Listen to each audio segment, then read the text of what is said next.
Hi guys, welcome back to another episode of That's Wild with Tegan.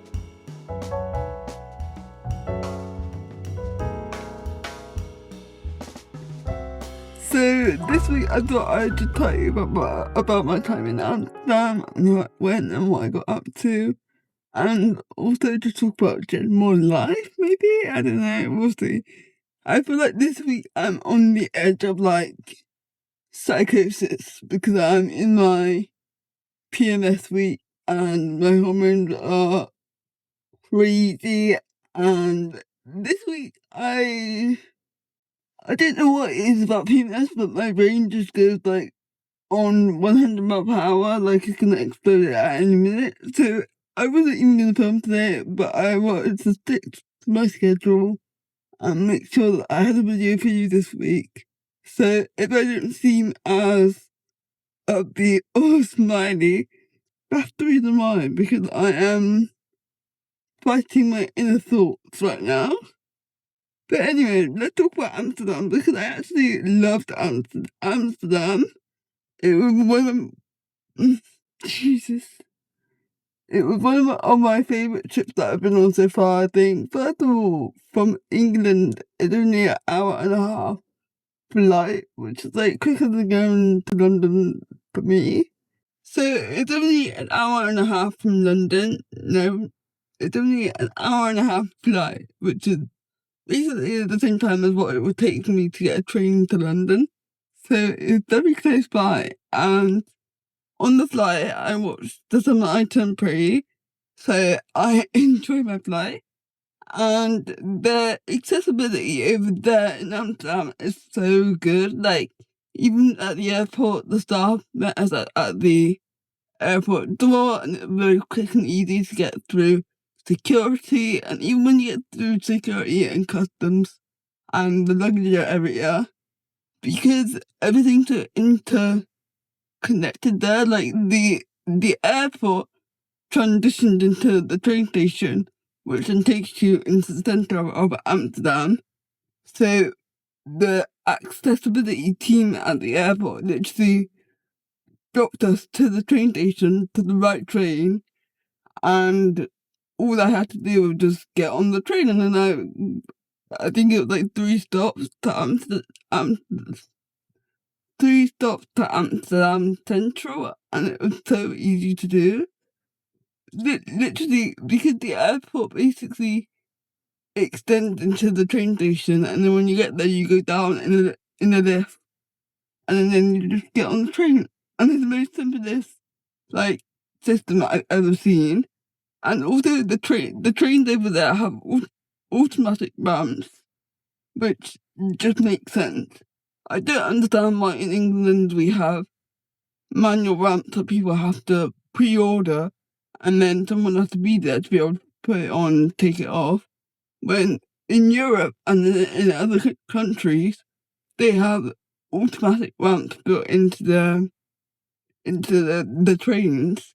I just think that should be a universal thing. You shouldn't be able to change that. I just feel like if you're ordering a bus or if you have a train for a country, they should all be pre-made with electronic ramps.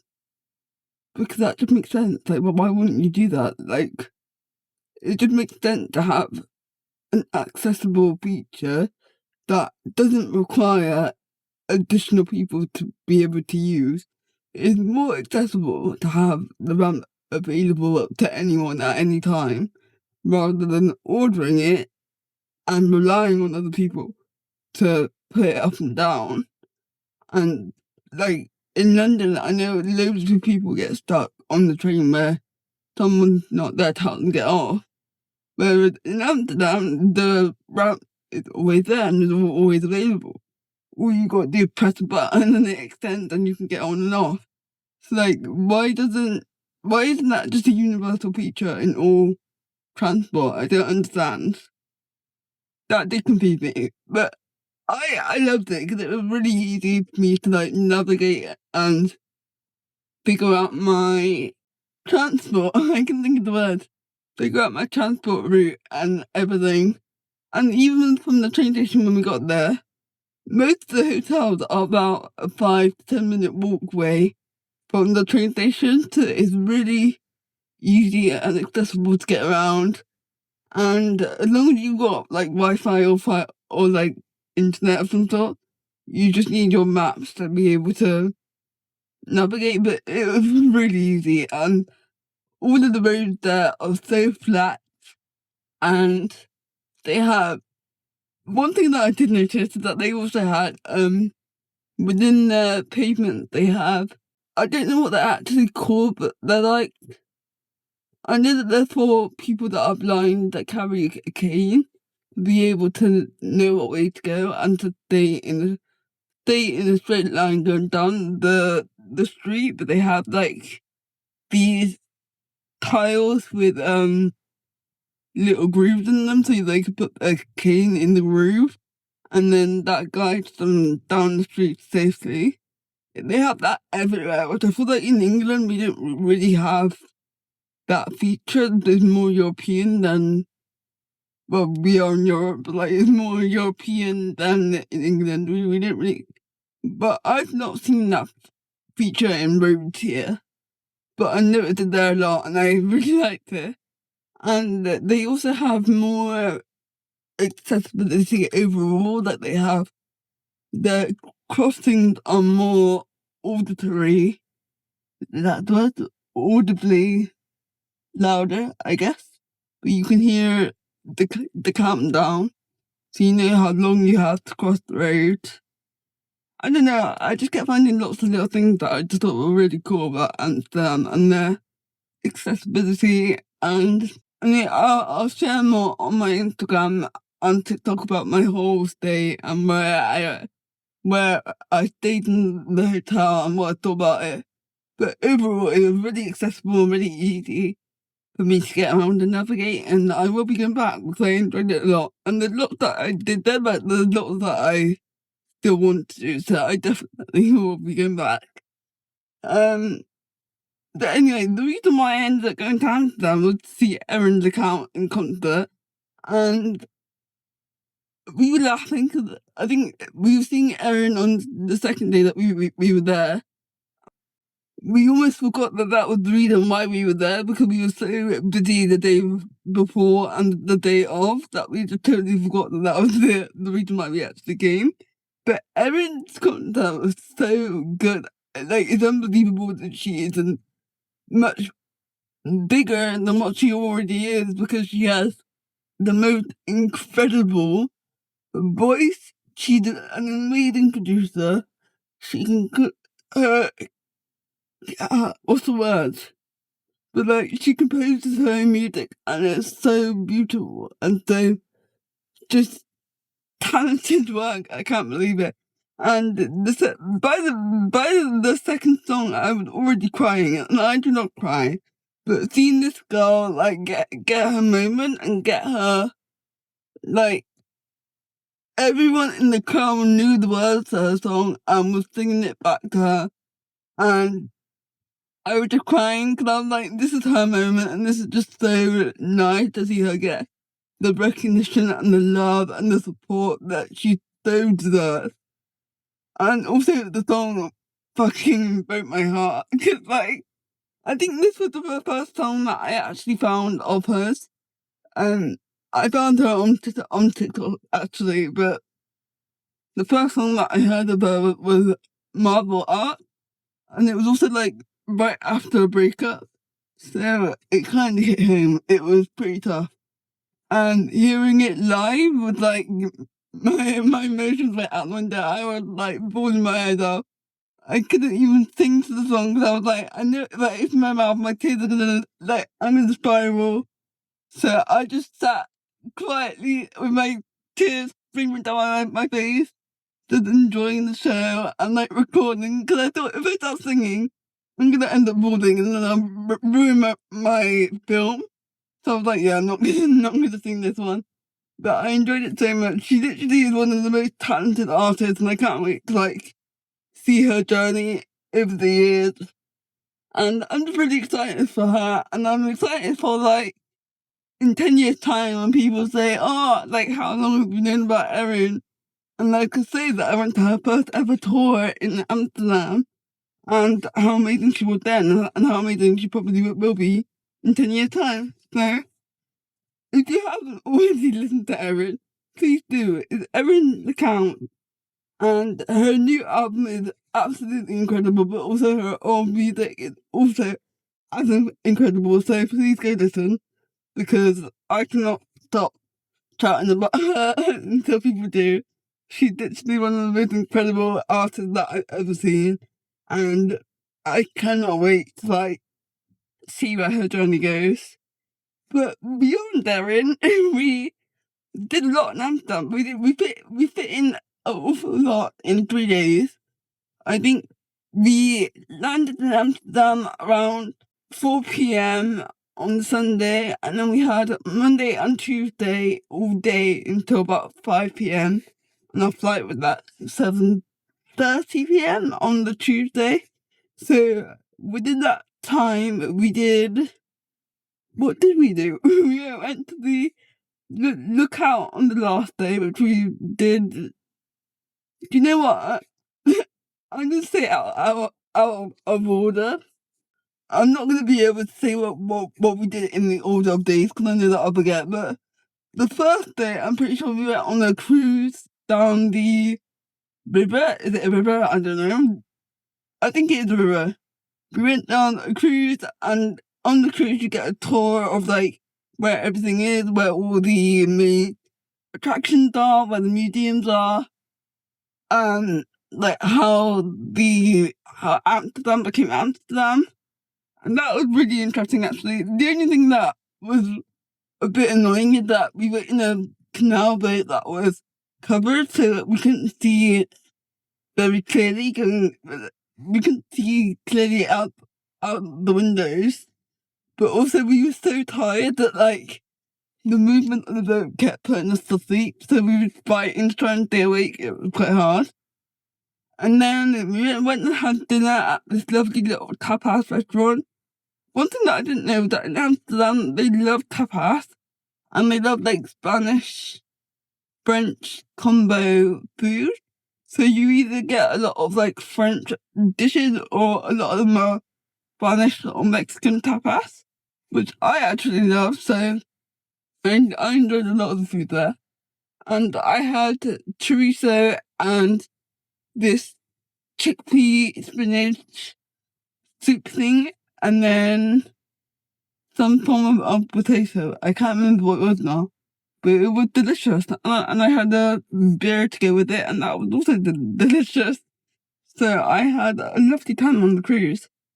And then, what else did we do? I think that was all we did for the first day. And then the second day, I really wanted to do some amusement things, or museums, but I wasn't really in the mood to go to an actual museum.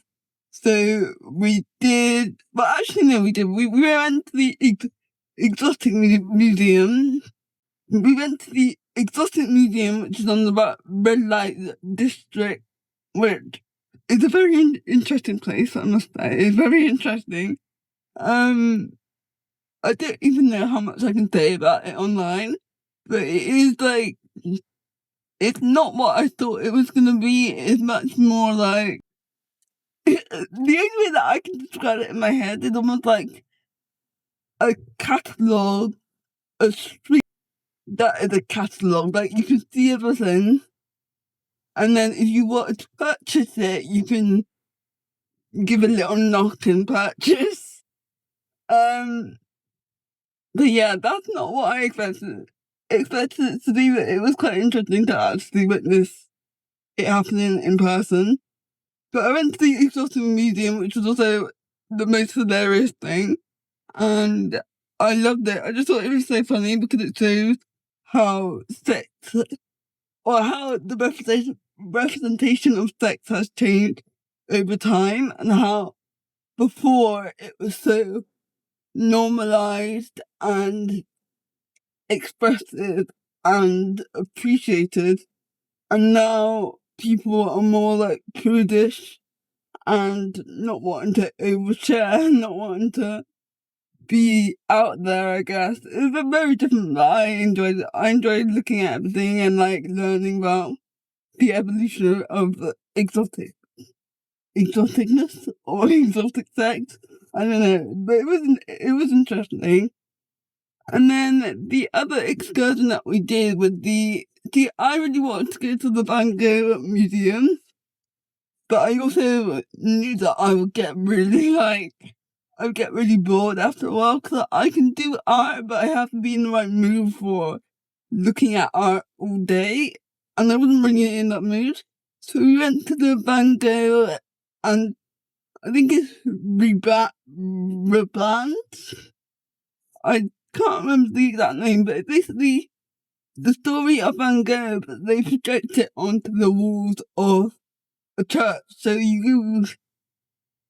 you go into a church and you lie down on beanbags, and then they project all the artwork onto the walls of the church. And it's the most like mesmerizing thing, actually seeing it like all around you, and it's just like you're basically inside the artwork.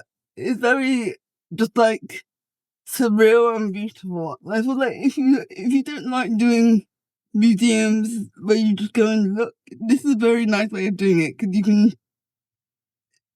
can just lie down and relax and hear the story of how it all went, but you're also you're also surrounded by the art and like within the art, which is really nice. So I recommend that if you are going to Amsterdam. The rain is so loud. I hate the fucking rain in England right now. I mean, we do need it, but I don't like it. The only thing that I didn't do in Amsterdam, which Amsterdam is probably known for, is all of the cafes with the, what can I call it? The herb that makes you feel nice. I didn't do that. But I would have done it if I had an extra day, but I didn't want to do it on the day of a concert, and I didn't want to do it on the day that I was flying home, so I couldn't do it. But after all the stories that I've heard of people doing it in Amsterdam and how strong it is, maybe it's not a bad idea that I didn't do it, because apparently it sends people crazy. So I don't know, maybe I'm not saying anything actually. Maybe I will, maybe I won't. We will see. We will see. Maybe next time. But I think that was all I did in Amsterdam, really. The only thing that I didn't do is I didn't try a stroopwafel, which is what they're known for apparently. But I did try the mini pancakes, which were delightful. They were the most delicious things that I've ever tasted. And I'm very sad that I only got 7 of them, because I wanted 13, I wanted 100. They were so nice. And these little, like, fluffy, tiny pancakes that you dip into whatever sauce you want. And they used to sell these in England, like, in McDonald's or Burger King when I was, like, really young. And you had a pot of, maple syrup with, like, a bag of pancakes. And that was my favourite thing on earth. And then they stopped them. But that took me, that took me back to my childhood, because it tasted so good, and it tasted the same as the Burger King ones, honestly. But better, obviously, because they're like the original ones, and they're freshly made, so obviously they're going to taste better.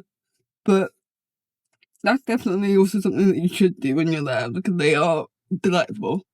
But that's kind of all I did in Amsterdam. I wish I had time to do more, but I did quite a lot. And by the time I got home, I was pretty exhausted, and I still had to go to work the next day and carry on as normal. So now that it's Sunday, I'm pretty exhausted and ready to go take a nap and start work again tomorrow.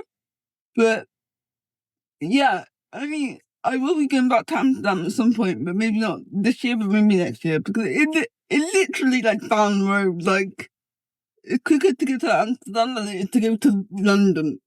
So, and it's probably cheaper as well. Like when you book flights in advance, or if you book flights that are cheap, and if you get a good hotel deal, it's cheaper to go to Amsterdam than it is to go to London when you think about it. If you think about the price of a train to London and accommodation in London and food in London, it's cheaper to go to Europe, honestly. So I might start making use of all that. Because why not? I also do this when I'm not riding, like when I'm not competing and not riding. I make every excuse to go abroad because I'm just like, I gotta do something to make myself smile and happy because I can't be in this country without my horse and without riding, and I have no happiness. So yeah, I will be looking at more flights for sure. But anyway, thank you all for listening, and I'll see you next week for another episode. And hopefully I'll be in a better mood by next week because, as I said, feeling a little bit psychotic up here because these hormones are fucking with my thoughts. So I'll see you all next week. Goodbye. Have a great day and go get something nice to eat because that's what I'm going to do. I'm going to go get some dinner. So see you next week and goodbye.